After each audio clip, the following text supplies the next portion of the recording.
Hello and welcome to episode 52 of the Ego Chall Podcast. My name is Preston Byers, and as always, I'm joined by my co-host Justin Binkowski, who has returned from the Dominican Republic. He is not. I was expecting you to be tan, to be honest, but I guess that's just not your thing. We're gonna talk about champs. This is the last. It really is the last Ego Chow episode of the 2022 season, because the next time we talk to you guys, we'll be talking about roster mania and the fallout of champs and all of that stuff. But before we do any of that, how are you doing, Bink? Doing well.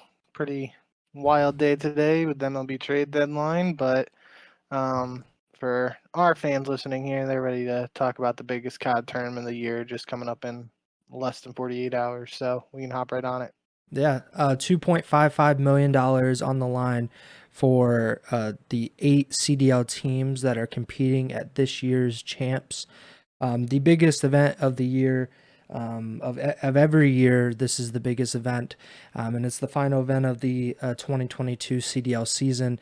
The 8 teams that are competing at this iteration of champs: Atlanta FaZe, New York Subliners, London Royal Ravens, Seattle Surge, OpTic Texas, Toronto Ultra, Los Angeles Thieves, and the Boston Breach. A pretty stacked list of teams. We have Atlanta, OpTic, LAT, and that's not even to mention Seattle, who are on a 5-match losing streak. I just have so many stats running around in my brain now that I wrote the preview on dot. But let's start at the very top of this bracket. I'll pull up the bracket real quick so we can have that for those watching the video or watching the live stream. But we have Atlanta FaZe and the New York Subliners up top. They are the top of the bracket here. And now it is showing on the live stream. So FaZe and New York. New York is quite literally one of the hottest teams in the league at this moment. Finished second at the 4th and final major in Brooklyn. They were also they're one of the best hardpoint teams, surprisingly, if you've been following the Subliner season to this point. But let's talk about FaZe versus New York.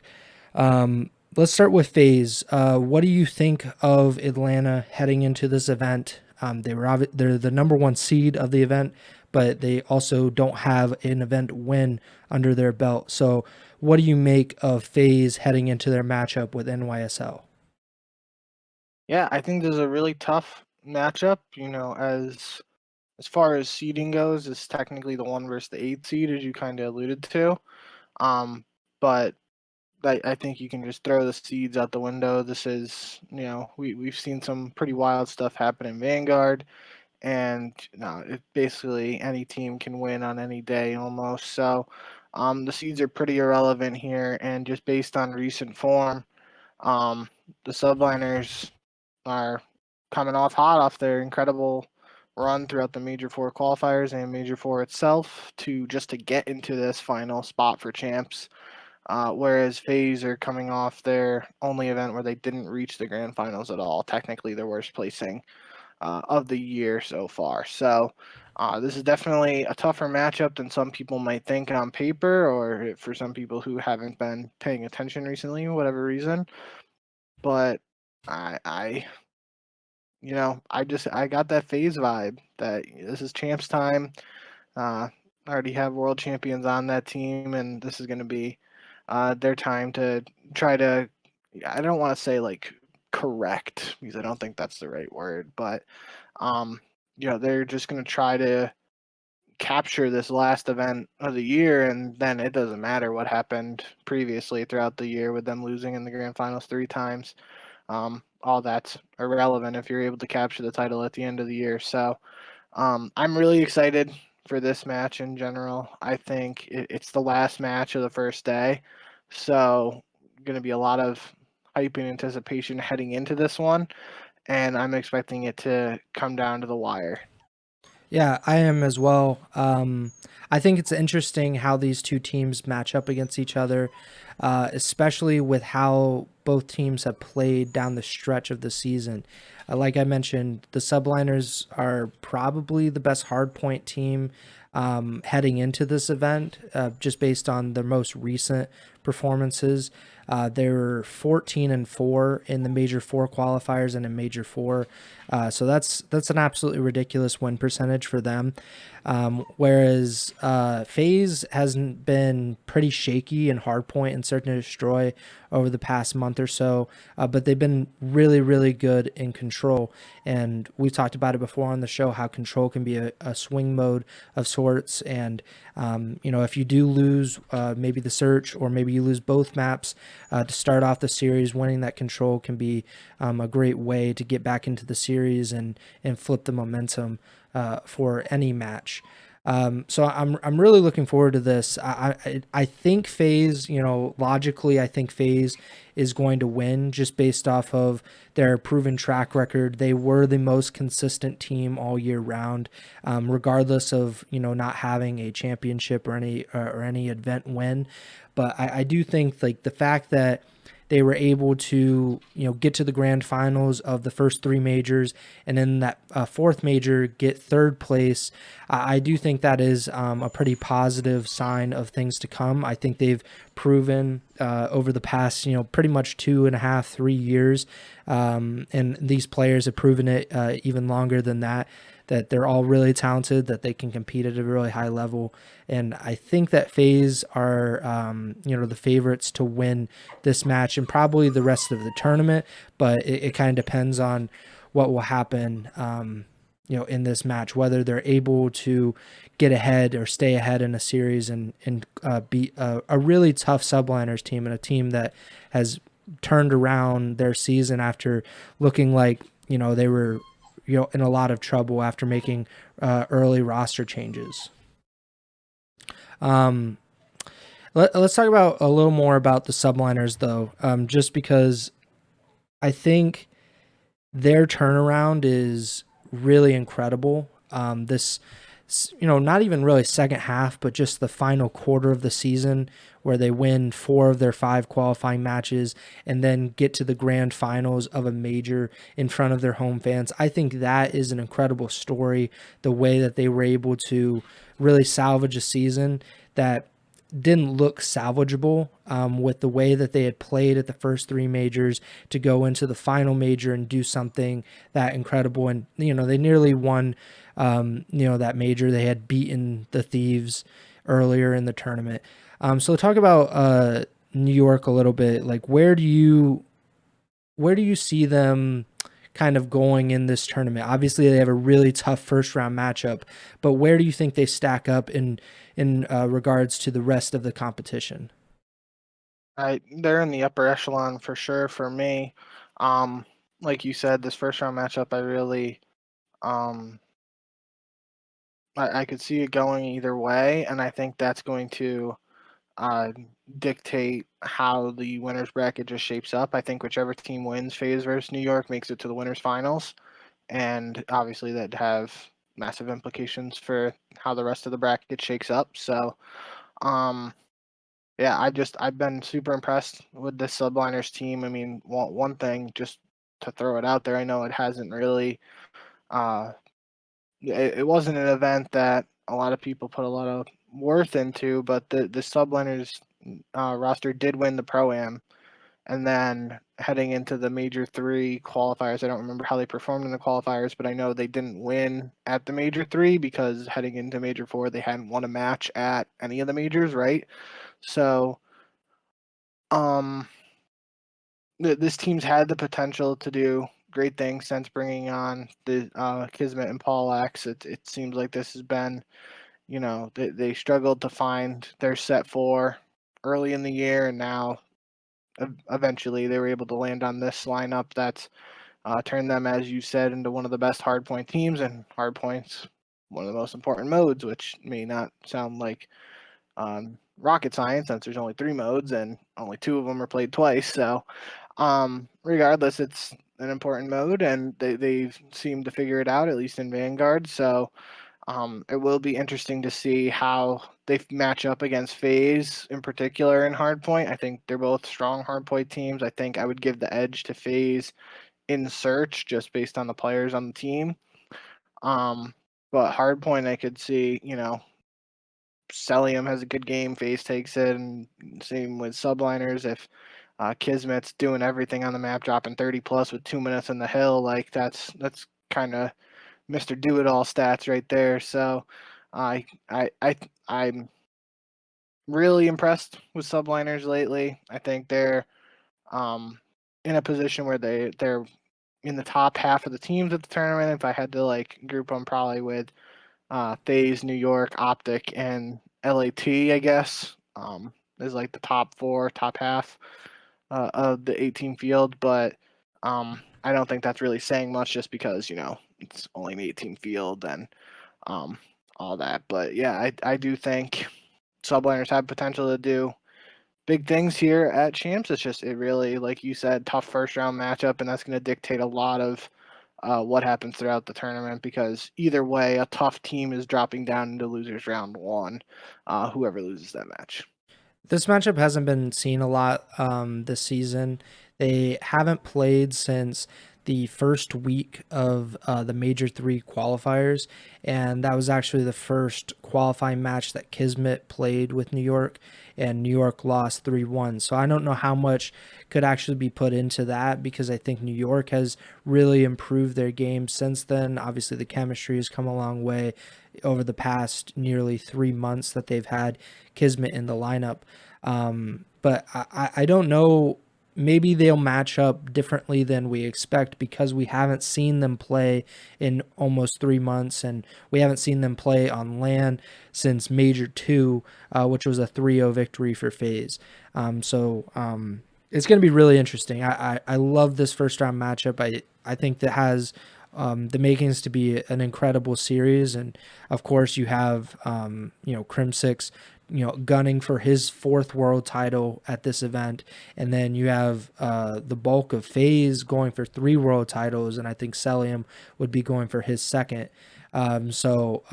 Like pretty much all of the players, a lot of the players in this series, storied histories, and they would definitely be gunning for history to either become the another part of the 3-time world champions, or Crim6 kind of cementing his legacy as the greatest of all time. He would be the first player, the only player to win 4 world titles. So a really, really interesting series at the top of winners bracket round 1. The next match in winners round 1 is a match with 2 teams that are not looking incredibly strong heading into this event. The London Royal Ravens, who have looked incredible online, but really lackluster on LAN over the past month or two. And then the Seattle Surge, who have a 5-match losing streak since they won Major 3.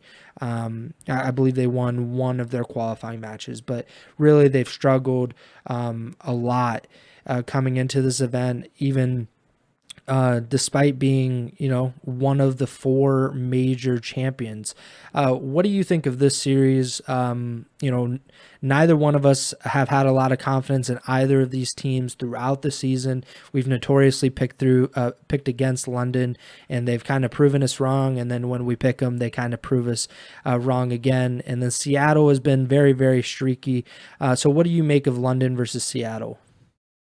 Yeah, for as excited as I am for FaZe New York, I am not even remotely close to as excited for this match between London and Seattle. As you alluded to, both teams got last place finishes at Major 4 most recently, so that was more surprising for London just because of their strong performance in the online qualifiers. I think they went 4-1. Number 1 seed.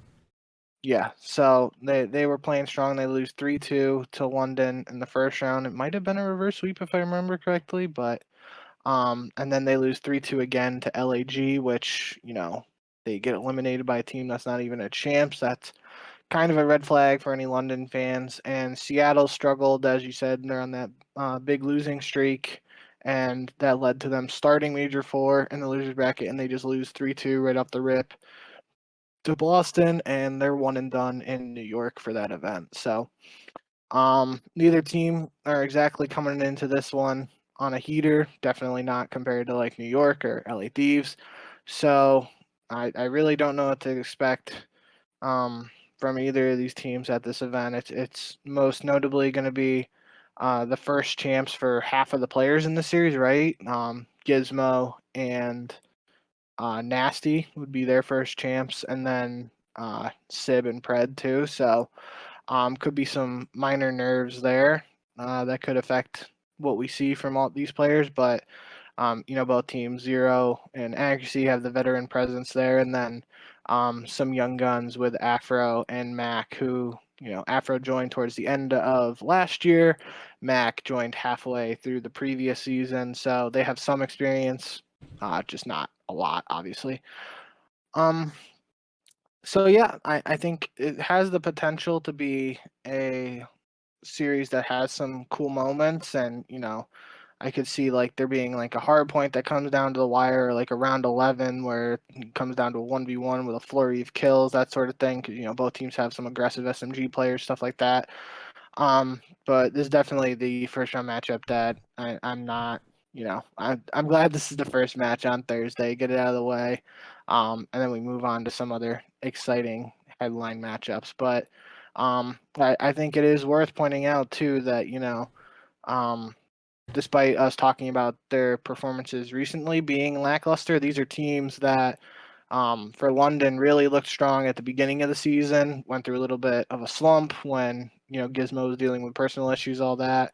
And then they had that stretch where they looked decent online, just didn't manifest into results at the major. And then with Seattle, they really, if we had to look at the points and dissect it, they probably got the bulk of their points from Major 3 winning that whole thing. So it's both teams that are coming in here not at their best, but they've had multiple weeks now to prepare since their failures at Major 4. So could come down to some preparation. Obviously, both teams have a lot of VOD they could watch of each other from the entire season. So this is a match, although, it's tough to say that a match isn't super exciting to look forward to when there's only 4 and 8 teams. But I could see some, highlight reel moments and stuff like that coming from the series with some of the players on both teams. So I guess, truth be told, it's I'm just looking forward to champs in general. So this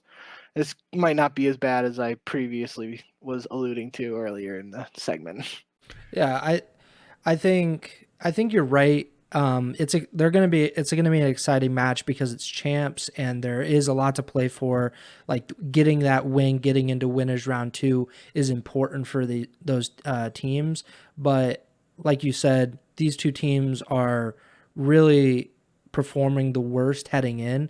So I think the most interesting angle for this kind of match is like who's going to be able to break out of their slump and get things rolling early on in a tournament, because this could be a great momentum, just a way to get momentum for either of these teams. Like I said, Seattle's on a 5-match losing streak. London is on a 3-match losing streak because they lost their last match of the qualifiers before Major 4, and then were double first rounded at Major 4, despite those being really close series. And a really important part, or I guess not important, but an interesting part of this series is that when Seattle was doing so well and they went on their 9-match win streak, they won Major 3, and they look like a potential, championship contender for this tournament, they were probably the best control team in the entire league. They were almost unstoppable in that game mode. And London, like we've talked about over the past month or so, they are horrible at control. It's their biggest weakness. When in the qualifiers, they were nearly unstoppable in hardpoint and search, but they were losing pretty much every single control map. that they had in their entire in every single match. So I think that's going to be interesting. I don't know if Seattle's going to be able to get things going again. I looked at, maybe it is just an online thing for Seattle, but in the second half of the season, they're 13-3 in control, and then around 50% in hardpoint and search and destroy. London, they've only had Gizmo back in the lineup since June 12th. So since then, they've been pretty solid. They're 10-4 in hardpoint, 7-3 in search and destroy, and they're 1-6 in control. So they're an almost automatic loss in one of the game modes, which is usually not a great recipe for success. But they're Seattle hasn't been good in the other two game modes, so it's possible that London's going to be able to sneak out a victory here. What's your prediction for this if you had to pick right now, Seattle or London? Well, I would have to go Seattle. Just stick with my trend of picking against London. Yeah, I want to pick London, but I think I would have to pick Seattle. London has been really, really bad. Not really, really bad, but just they haven't shown up on LAN, and I think I don't really buy into the online versus LAN. I don't really think that it's a huge difference in terms of, you're a great team online and then you're horrible on LAN. I don't think like that has a lot of water, but it it worries me that they haven't been able to prove it on LAN in the back half of the season, and I just don't know if you're really bad at one game mode, like how that's gonna work out in a match against a team that is capable of winning all three game modes. So I think I would go with Seattle as well. The next matchup in the winners round one, OpTic versus Ultra. So OpTic Texas, they have Illy back in the lineup. He's been back for a little bit now in Toronto, going in with the same roster that they had when they finished second at last year's champs. This is an interesting matchup just because OpTic hasn't looked like the team they were earlier in the year, and Toronto has really not looked like they haven't looked this year like the team they were last year. What do you think of Toronto versus OpTic? Who do you think is going to come out on top?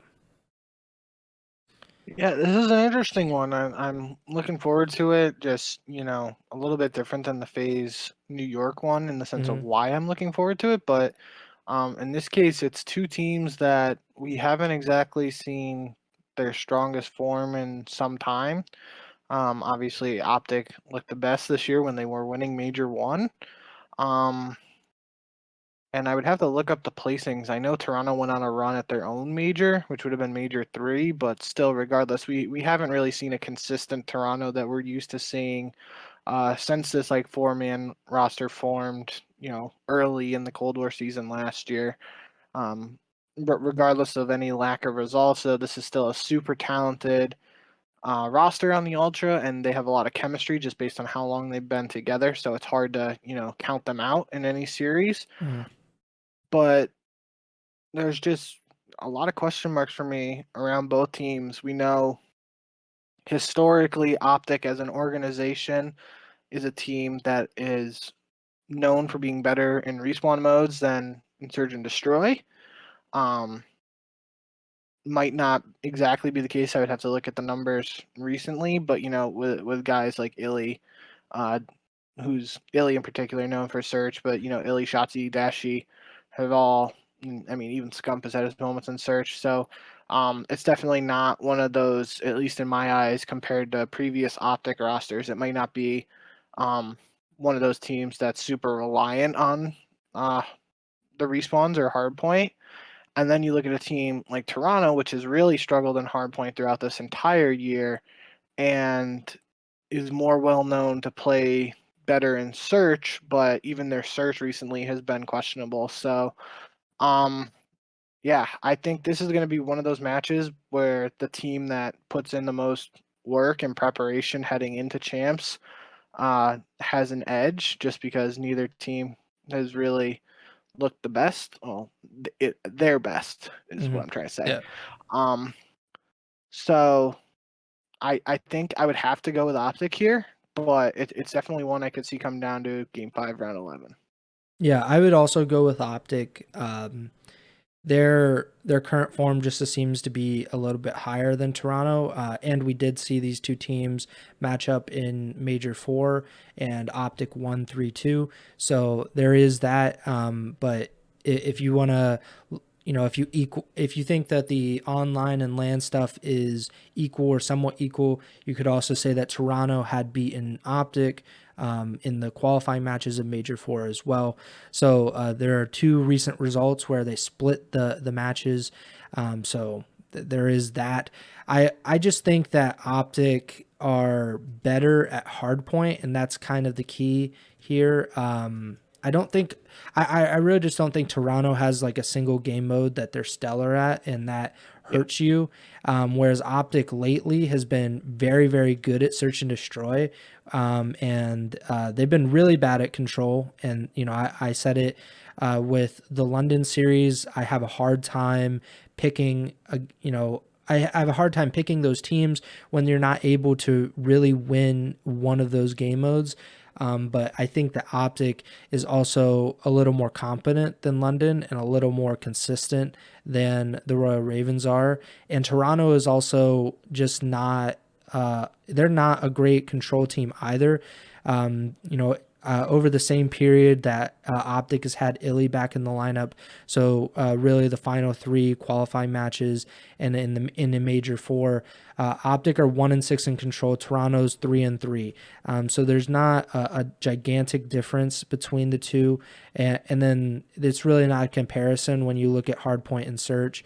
Toronto has a losing record in both game modes, and OpTic is 500 in hardpoint, and they have an 80% win percentage in search with Illy back in the lineup. So I really have a lot of confidence in OpTic. Currently, I don't expect myself to have a lot of confidence throughout the tournament as they progress and they have to play very good search and destroy teams. But at the moment, I have quite a bit of confidence that they're going to be able to at least pull out 2 and 5 and probably 1 if they're not able to get that control win, or I think they're going to be able to win at least one of the hard points in a series. But yeah, I think OpTic over Toronto is probably I think that probably is somewhat clear, but we've seen OpTic struggle at majors before, and there's always the possibility that Toronto can deliver an upset in round 1. Anything can happen at champs. Yeah, I said it in my preview, but OpTic kind of has this unfortunate tradition of not necessarily like flailing out of champs, but underperforming is definitely something that has happened quite a few times to different iterations of OpTic. I think the most, the biggest example is the top 24 finish in World War II, that, the Octane and Methods team, like that's obviously a big one, but last year, a top 6 finish for them at champs was disappointing. And they've, kind of come up short a lot of times. They've only won it once, and they probably could have won it 3 times, to be honest with you. So I think there is that in the back of their mind, or maybe just in the back of the mind of the fans, of like, oh crap, like what's going to happen. But Toronto's not a roster to sleep on. Second place at champs last year. They have a lot of talent. I think that this team is just really good, but they just haven't been able to put it together this season. But if there is a time to put it together, it's now, and they've had a few weeks to practice and get ready for this tournament. So I think that OpTic just has to be really, really prepared for Toronto and whatever they throw at them in round 1. And then the final match of winners round 1, the Los Angeles Thieves, who won Major 4, beat the New York Subliners on their home turf, versus the Boston Breach. I mean, it looks clear, right? Like you would think LAT, obviously, because they just won the latest tournament, and Boston hasn't been lighting the world on fire, despite, definitely being improved with Vivid over Capsule. Um, but I don't know. I don't really believe that LAT is this, completely reformed and changed team, right? Like we've seen for 5, 6 months of this season how they were very inconsistent. They would kind of slip up, and, kind of underperform to what we expect of them. And then they go on this incredible run and they're able to win that tournament. But I'm not sure if that is like like a permanent change. I don't know if that's like a meaningful, like, valid change that they've made. What do you think? Do you think LAT, like, I think they're the favorites in Boston, right, over Boston, but what do you think of LAT's chances at this event, heading in after just winning the major a few weeks ago? I think they have a little bit of a target on their back now as the most recent champions. If we're looking at this matchup, like let's just say any other team besides LAT or Boston won Major Four, and we're looking at this matchup between these two teams, it's probably one that you could see either team winning. If one team loses, it might not be as much of a shock based on other performances. Again, not counting Major Four for Thieves in particular. But now with the Thieves having won the most recent event, this is in my eyes like a must-win match for them. Like if they win Major Four and they come out and lose the first round at Champs to Boston, um, that'd be a pretty big upset. So, that's what I think. Obviously you want to hit your best form towards the end of the season, which is good for the Thieves based on their performances earlier in the year. Obviously, they're hitting their stride at the right time, but now they got to carry it into the big one here at the end of the year. And this is it. I don't think there's any other way to say it. This is just a must-win match. Obviously, all the matches of champs are, but this is one that now there are likely higher expectations on the Thieves based on their Major Four victory. I still think this is a match I expect them to win. Um, I think looking at all of the other matches in the first round here, this might be the most lopsided first round match. Like I could easily see the Thieves, if they're playing to the form that we saw most recently from them, I could see them easily 3-0ing this. Whereas, you look at the other matchups, I don't really know what to expect from London Surge.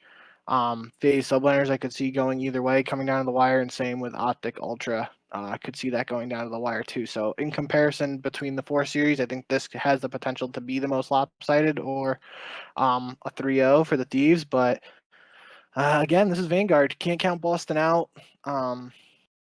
They've looked better. Surprisingly, since the addition of Vivid, I was pretty high on the Capsule hype train, but it seemed like he was like a more of a boomer bust player, and Vivid might bring a little bit more consistency to the team. So I think they have upset potential here, and again, anything can happen in Vanguard, but especially for the Thieves fans following that Major Four victory, this is one that they are certainly expecting their squad to win. Yeah, I expect LAT to win. They are 3-0 against Boston this season. 2-0 online. So, they haven't really met at any of the four majors. The only land win that LAT have over Boston was at the Pro-Am Classic, and that event was kind of an anomaly for how things really went, unless you're just looking at the grand finals, and then Major Four grand finals is the exact same, coincidentally. But Boston have lost twice online to LAT. Both were 3-0s. Like that could be a bad sign. It also could just be a sign that online Call of Duty kind of sucks. This is a Boston versus LA matchup. It's pretty much the farthest that you can get away from each other online. As for how I think this will end up, I do think LAT will win, but I'm not I think Boston's like a decent matchup in terms of the game modes. LAT they have the advantage in search and destroy, obviously, but both teams are competent in hard point. And while LAT is definitely the better control team as of late, Boston is pretty good in control. They're able to hold their own, and that could make things pretty interesting in this series. I just don't have a lot of faith that Boston's going to be able to get the upset, but like you said, anything can happen at champs. It's, we've seen it before. Teams that come in with momentum, come in with a lot of hype and a lot of confidence, and they lose round one. It happens, especially in a 5-game series in Call of Duty. Like, that is such a, such a small sample size. Things can happen so quickly, and it could happen here. But if I had to bet we're going to pick and, predict and whatnot, but I would say LAT over Boston, for that series. So we've gone through the first round matchups, and we'll give our predictions throughout the weekend. Put them on Twitter, or we'll talk about them next week, or what have you. But I kind of want to get your thoughts on who you think is going to win the tournament. With the way the bracket is laid out here, and with the way that teams are playing and how inconsistent things have been pretty much this entire season, it's kind of hard to get those predictions correct, especially throughout an entire tournament. I don't think any of us have gotten a major winner correct this season, which is how things have been. But who do you think is going to win the 2022 CDL championship? Well, first we just got to give only first round match we didn't give predictions for. So Atlanta, New York. Who are you going with there? Oh yeah, I got to go with Atlanta. Yeah. All right. So we have the same predictions for all the first round matchups. Kind of surprised by that. But yeah, I'm just gonna stick with FaZe. I think I alluded to it on the previous show. I think that we only, statistically, there's a better chance for a team that hasn't won a major this year to win champs, just because 3 of the 4 majors winners are only at champs. So that means 5 teams at champs haven't won an event. So just statistically, not really a hot take there. But I just have, I certainly don't have as much confidence in FaZe right now as I have, for them heading into previous matches or previous events throughout the CDL era. But I still think, they've done this before, a little bit of different format with buys and all that. But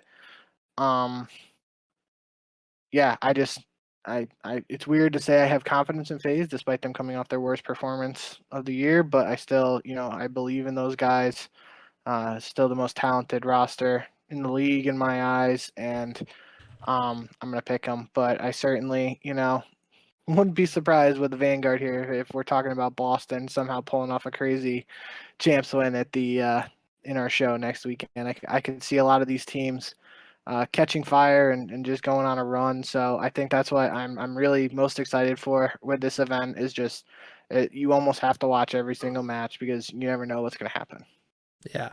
I want to pick FaZe, but I think OpTic is going to win. I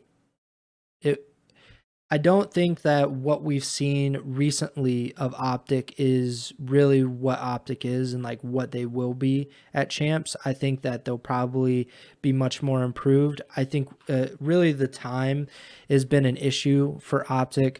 They didn't have Illy for a month or so because of his thumb injury, and that really, I think, hampered the rest of the season, the rest of the regular season for OpTic, because it took him a while to get back into the lineup.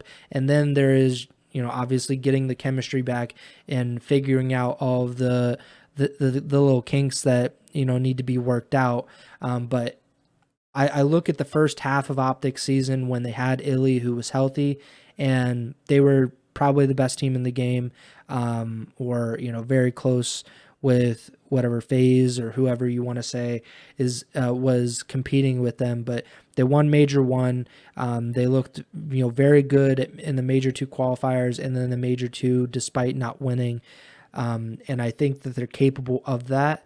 Whether they show up or not, I don't know, but I think that they're capable of it, and I think it's very hard to pick against them or FaZe. I think if you pick any other team. I think it's harder to kind of reason that. But I personally would go with OpTic, and then my heart, or whatever part of my body would probably say FaZe, just because I picked them to win pretty much like the past like 15 CDL events. So I think FaZe is definitely a good pick, but I would go with OpTic personally. Okay. I also think that they kind of benefit from the matchups or whatnot, because they've been so good throughout the season. They've beaten FaZe, I think 4 out of 5 times. They've beaten LAT, I think 3 out of 5 or 4 out of 6. They've beaten Toronto most times. So I think that they have a pretty favorable win loss against these 18 or these 7 teams. Who's your dark horse? Like, so we're just gonna take out FaZe, we're gonna take out OpTic, and let's take out the Thieves because they're the most recent champion. Okay, take out New York. So of the 4 teams that I would say have the least, the worst odds to win. So London, Seattle, Toronto, and Boston. Of those 4 teams, who do you think is most likely to win? Man, that's tough. I think you almost have to say. See, that's even weird too. I feel like Surge is an interesting answer. They're the only team out of those other 4 teams that's already won an event, right? Yeah. So that's what they have going for them. But I still would have to probably bank on Toronto's just chemistry and how long they've been together. They came in second at Champs last year. I think I would have to go with Toronto, with like Seattle right behind them again, just because um, that's like comparing recent form Seattle versus the fact that they've actually won an event this year. Um, but I'll, don't want to cop out. I got to give one answer. I'll go with Toronto. Yeah, I think those are the 2 best options out of those. I would probably go with Seattle just because we've seen it. Like you said, like they were the only of those 4 to win a major. And we know how streaky they can be. They're on a bad streak right now, but they could be on a good streak in 2 days, and they could win a tournament just based on that. But yeah, I don't. I think Toronto is just like, it's such a weird scenario with them that they're not doing well this season, and they enter, I think, the 7th seed, I believe. But you would think they would be in the top 5, top 4, or whatever, because they have all this chemistry. There's a lot of talent on the team, but they just haven't been able to kind of get it together. So I would go with Seattle just based on the fact that we've seen it. We know they can do it because they have. But yeah, I don't. It's just weird. I'm so confused about Toronto and their season with how it's gone. But yeah, I would go Seattle out of those teams. Who do you think is going to be the champs MVP? So you think it's going to be one of the FaZe players, because I think they have to give it to the winner, the winning team. So of the 4 FaZe players, who gets champs MVP? I know I'm going to get it wrong, but I'm going to say Celium. And here's, I think Celium is the regular season MVP. Yeah, So him winning me Champs too. MVP would be cool on that note as well. But in particular, I remember last year we had the debate of who was the Cold War regular season MVP a lot. Um, Atlanta was just so good. You were going with Simp. I was going with a BZ. I was really passionate about that side of the argument, just Abizi's role and like nobody being able to match his like entry fragging / aggressive play style. Um, and I remember we had that conversation a lot last year, and Simp ends up getting MVP, deserved it. Congrats to him. And then in the grand finals, Celium absolutely went off Champs grand finals, and I thought Celium was going to be the Champs MVP last year, but then Abizi got the grand finals MVP instead of Celium. So I think if FaZe ends up taking this one, rights the ship, and Celium will be the catalyst behind it if it happens. Yeah, I think that if FaZe wins, I think Salium probably will deserve it. He's been incredible all year. He was really incredible last year. He just kind of got overshadowed by two teammates just being absolutely dominant and kind of taking the spotlight away from him. But he's been incredible for FaZe. I think if OpTic wins, it's probably going to be Shotzi or Dashy because those have been the top guys for OpTic all year round. I would probably say Shotzi just because I think he's the flashier player, like the player that people are going to notice more often than not. I think they would probably notice him making a great play over Dashy making a great play, probably just due to their play styles. But yeah, I would go with Shotzi, but probably I think there's even a chance that like Scump, really any of the OpTic guys, but I do think that Scump getting Champs MVP at what you would imagine is like the latter part of his career. I don't know when he's going to retire, but he's he's hinted at it, he's talked about it, but I think him getting MVP when he's like 26, 27 years old would be a pretty cool story. Side note, do we want to talk about that real quick? Sure, I didn't watch it, and I saw your guys' comments, so I don't know. Yeah, so earlier today, they OpTic YouTube channel. I'm gonna go to it real quick just so I can make sure I have the title correct. OpTic had a 30-minute video that it premiered at 4 Eastern today, so obviously we didn't know how long it was going to be. But the title of said video is Scump Talks in Depth About Retirement.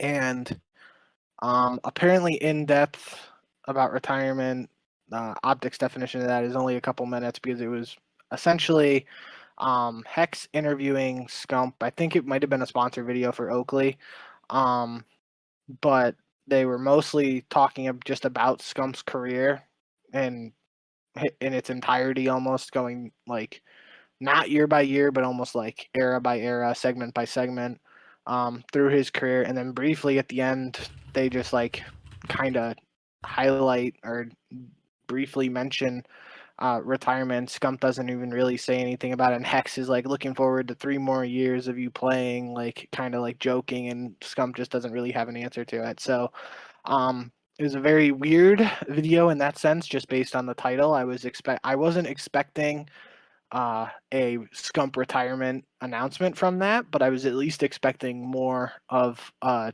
talk about maybe his future plans. But he's talked at length in other videos and stuff like that about how he's feeling. It seems like it's more of a thing of he's going to go like game by game, see what he thinks of the game, and basically compete until he doesn't have the passion to compete anymore. But that's something also he did talk about in the video, is that he feels like he's always going to have the passion to compete.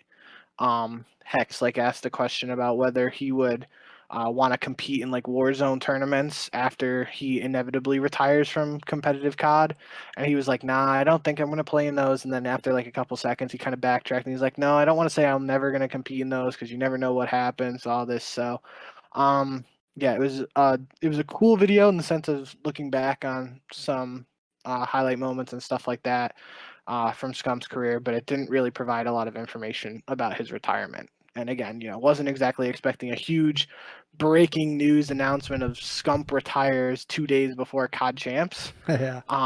But just based on that title, it might have been expecting a little bit more information, or just like some bullet points on his train of thought. But again, maybe a little bit of weird timing with Champs right now, so we might hear some more on that after Champs. And I think there was a clip Chrome posted on CDL Intel earlier that he might have like said something along the lines of, again, I don't want to, I'm not quoting him or anything like that, but I feel like I saw something that he was like, I want to see like actual gameplay. It might have been when like the reveal trailer for MW2 Yeah. was released, and he's like, I don't care about this as much. I want to see actual gameplay, not like the just cinematic trailer. So that could impact his decision. But again, It's always enjoyable seeing the king do his thing. So we're just gonna have to cherish that for as long as he is competing still. Yeah, I I really hate like the competitive cycle of Call of Duty because that has really made players retire more often than not. Like we saw it with Karma in MW and what was that 2019, maybe 2020. But he retired just because he hated the game, and that is a real thing. Like whereas in traditional sports, a lot of the times players they physically can't do it anymore. Like in football, you can only take so much like physical punishment, and in basketball, like same with like your joints and everything, like you get older, you get slower and whatnot. Like Call of Duty players are retiring at like 24, 25 years old. That is like the peak of your athletic and like your hand-eye coordination. Like everything is supposed to be peaking at that time. So like the reason that players are retiring, and I'm not like I you know this, but like I'm saying this to like any viewers that are like thinking like about older players. Like older is like Clayster, who I think is like 28 or something like that. Like he is, if he was like an NBA player, he would be getting like two more max contracts. Like he would be like at the top of the game essentially. But the reason like Call of Duty is like it's mostly burnout and just hating the game that you're playing. Vanguard being an incredible example for this. Like nobody wants to play Vanguard outside of like what they're really required to improve their game. Whereas if you saw like in Black Ops 2 or Ghost, which was, you know, nearly like a decade ago, those guys were playing it for like 12 hours a day, every day, playing eights, playing GBs, doing all of that because they loved it.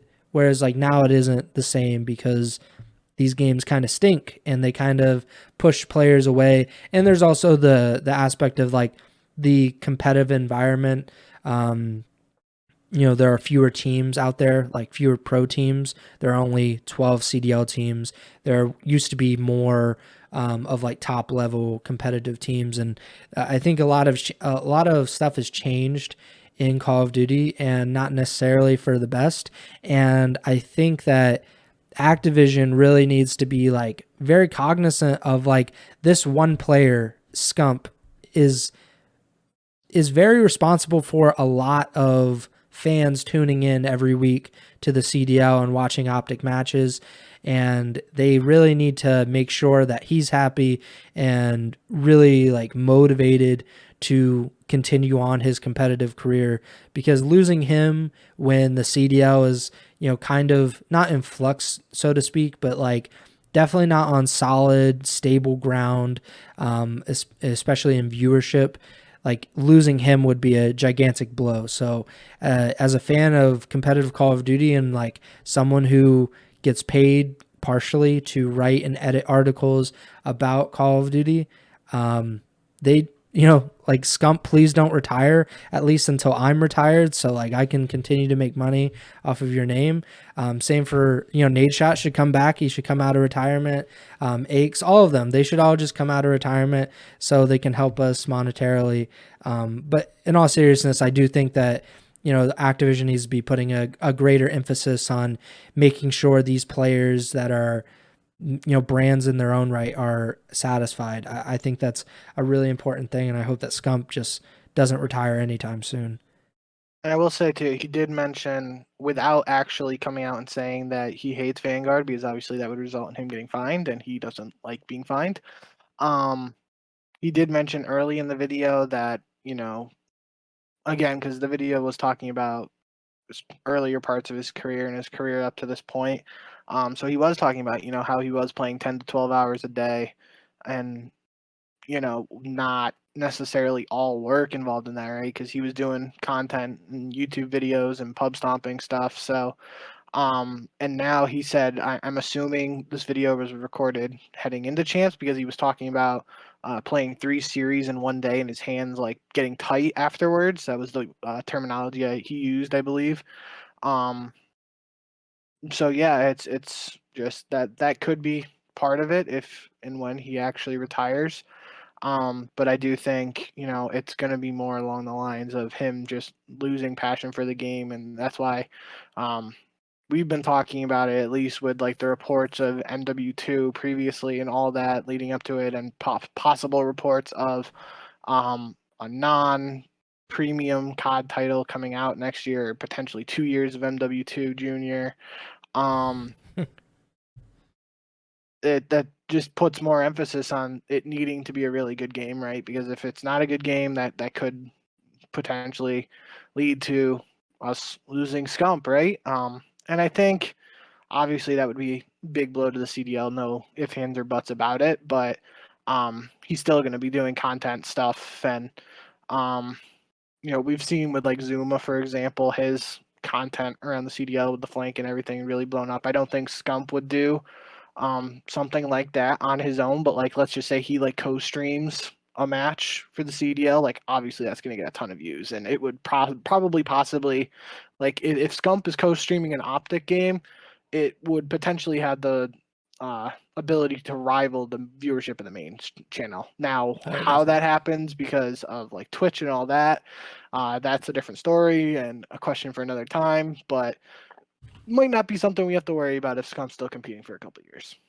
There's also the chance that the CDL could go back to Twitch, which I don't, off the top of my head, I don't remember what what I saw, but there was like a rumor that Activision might be signing a new media rights deal with Twitch, which would be absolutely incredible. I think that needs to happen like as soon as possible, because there are definitely problems with Twitch, and I do like YouTube, the fact that you can rewind so easily. I think that's definitely something that Twitch could install into their own service, but there's no doubt that like most people that are going to watch gaming or going to watch esports, they're going to Twitch and Call of Duty. And this is like one of the main reasons I had a problem, like a very, very big problem with MLG.TV being like even a thing back in the day, is because it, sure, like, like it's the home of the Call of Duty League, or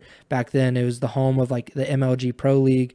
But once you get done with that tournament, like you're not, like you're just going to another website. You're not staying on that website, and vice versa.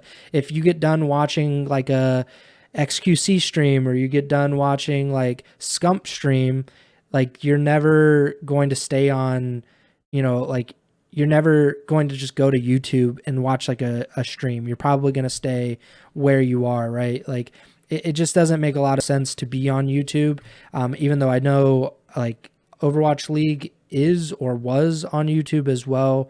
So I'm sure it was like a package deal for Activision, but Twitch is definitely the more important platform, as we've seen with CSGO getting like over 1 million viewers. I don't think that's realistic for the CDL at this point, but definitely just being able to bring in people, and every CDL pro streams on Twitch, which doesn't really make sense. Like they can't actually co-stream. Like Clayster couldn't co-stream the champs because he's on Twitch and they're on YouTube. And Nadeshot, he had to give up partnership on Twitch to co-stream his own team, on his stream. So I just think like that would be a really big thing, and it would probably help out the league. But again, probably a different topic for a different time. But yeah, I think that about does it for our champs preview. The last 15 minutes was kind of a little aside, but yeah. So unless you had anything else for the champs preview, make sure to like, subscribe, and follow the podcast feed. We're on YouTube, we're on Spotify, Apple Podcasts, Google Podcasts. If you want to tune in next week for the live stream, we're on twitch.tv/Ego Chall Podcast. We're on Twitter. He's at JBink with 2Ks. I'm at Pres Byers, and the podcast Twitter is at Ego Chall Podcast. The next episode probably be the 9th, depending on your softball schedule and how things go. So make sure to tune into Champs August 4th through August 7th. It's in Los Angeles, and it's going to be streamed all weekend long on the CDL YouTube channel. And And yeah, just enjoy this Call of Duty. This Call of Duty event. I think Vanguard kind of stinks, but the tournaments have been absolutely crazy. Major Four was incredible. I expect it to be even better, and obviously because it's much bigger, it's about 5 times the size of the prize pool of Major Four. So Champs is a really big event, and it's always cool to see players kind of change their lives in like a weekend to win, like, whatever the prize pool is. I think it's $1.2 million for the winners. So make sure to enjoy it, and we'll see you guys next week. Bink, take it away. Yep, you hit the nail on the head there. Farewell Vanguard after this week. For most people, you will not be missed, but at least we have one more tournament coming up that, like Preston said, regardless of what you think about the game, this event should be pretty exciting and action-packed. So I know I'm personally extremely excited for Champs coming up. I think there's the potential for a lot of good matchups. And yeah, it's going to be a good one. So hope you guys tune in, and if for whatever reason you don't, you can tune back in here next week to hear us recap it. And yeah, that's about it. Thank you guys as always for tuning in, and remember to send a chow.